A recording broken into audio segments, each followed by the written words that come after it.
ไม่ได้ตัวนี้ก็ได้คือกันพี่น้องไม่ได้สองตัว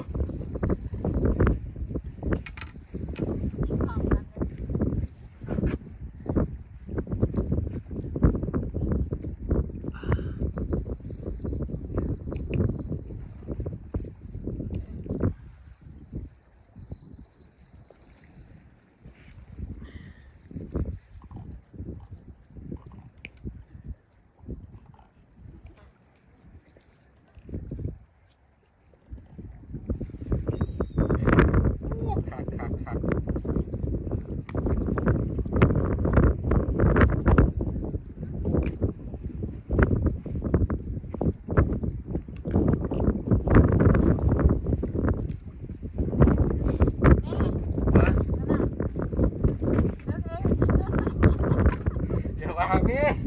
โอ้ยจะพาว่ากันตีเนาะพี่น้องพาว่าแม่เอ้ากินหรือเปล่านี่กินแล้วนะ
พี่น้องเอาอีกแล้วยังใส่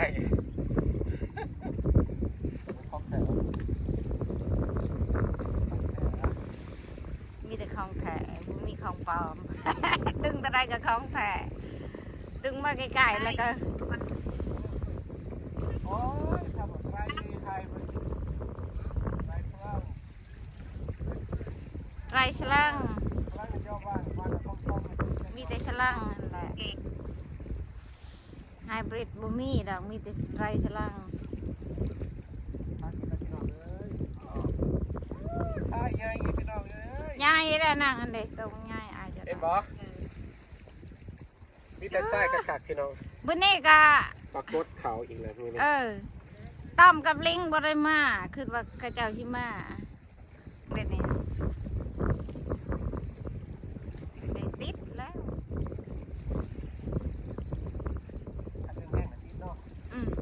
ได้ชามชีโตแล้วเด้ฮักกาล่งมึงนึงนี่นะฮักก็มีรองเท้าอยู่นะมีแต่อย่างมันจะลงมันลงยากมันเลยขึ้น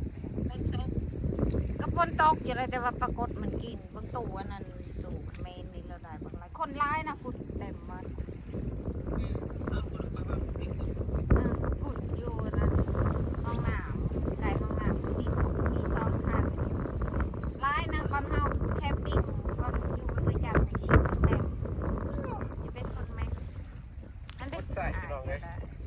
กุดใส่งามขนาดยังบ่ทันมีเวลากินนะปลาปรากฏเนี่ยห้ามาได้อยู่บ่ทันได้กินหักหลายงามเลย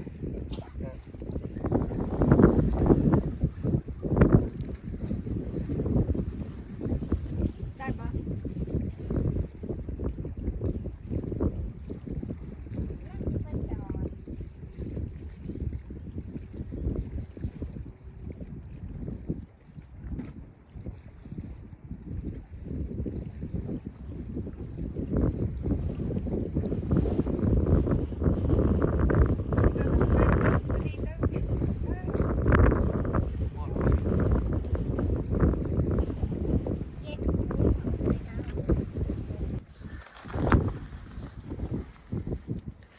ปลายังกด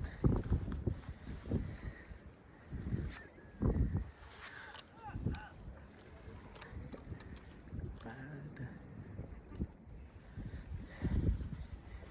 ตัวใหญ่เนาะตัวใหญ่มีแต่ใส่งามๆจังมีแต่ใส่งามๆงามเลยนี่งามเลยตัวบอกงามๆหมดเลยซ้ายกับกระยาดวะ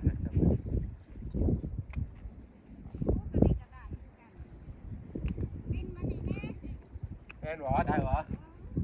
ได้หรอถูกพี่น้อง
เบิ่งเด้อพี่น้องเด้อมาวันที่จักชั่วโมงเลย ประมาณ2บ้านน้องเจ้าอยู่ตัวบางใหญ่เดียว อยู่นี่มันมื้อนี่ตัวใหญ่ เดียวเลยนี่ มื้อนี่ตัวใหญ่บ่ทันได้2ชั่วโมงประมาณ2นี่แหละจะมา2ประมาณ2เนาะชั่วโมงไปคนมาลื่นจ้ะ1ในลาย แต่ว่าพอดีบ่มันมีแต่ตัวใหญ่มื้อนี้ น้องสาวได้ปลาได้ปลาเก็บตัวบางใหญ่มวน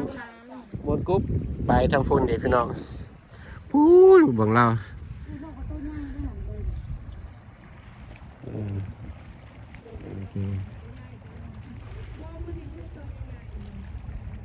มันใส่ยังไงครับไปกับม้านะมันนี่มีแต่พี่น้องทั้งคุณบ่ได้ดึงปลา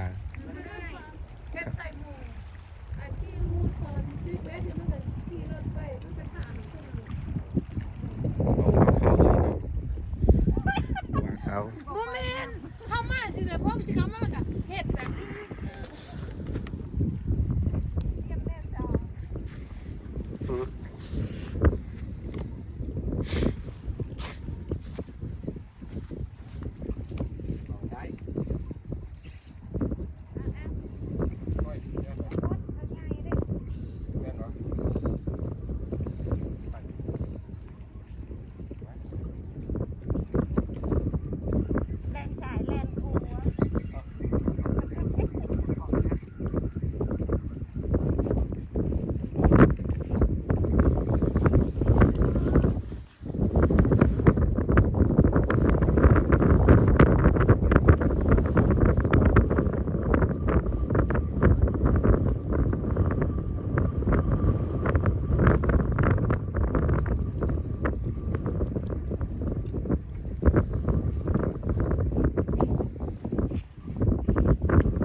ขนาดตอนนี้ขาวเงี้ยคือปลาสลาย ขาวขนาด ขาวจั่วเลย ดอนกล้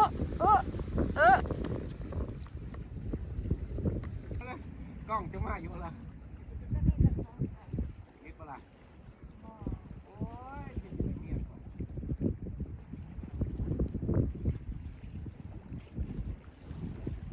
ปลาให้เบิด ปลากินได้ค่ะเป็นปลาใหญ่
ใจแล้วอ้าว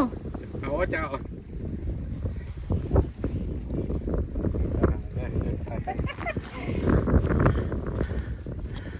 ใหญ่ปะ วันทูตุยป้าชอบกินเอาคักเดี๋ยวมัดก่อน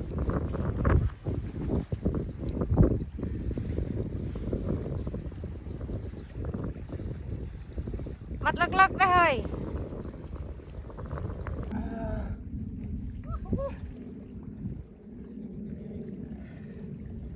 ใส่คักกว่าพี่น้องเอาอีกภาพหนึ่งมึงดูจากบาดูกล่องถ่ายรูปไปแน่ไว้ อู้ตัวใหญ่ กดรูปไปแน่ตัวใหญ่เลย อ้าว โอ้โหให้ดึงขอคิดว่ามันเป็นปลาไฮบริดนะ อ้าวไม่กับว่าแลนทำไมเขาอ้าว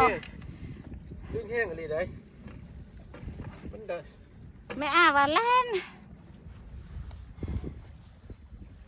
ใหญ่เนาะ เออ คักพี่น้องมวนกุ๊บคักหลายมากไปได้กับพอแล้วตัวใหญ่สำนี่ ใหญ่ขนาด ฮะ มันชิมาทานเหรอ สงสัยมันเรือจากเปอร์เซ็นต์โอ้ยคำว่าทานเลยแกแต่จะได้จบคลิปเลยเนาะถ่ายรูป ป้าเถอะปันปลาเก็ตเนาะมันดึง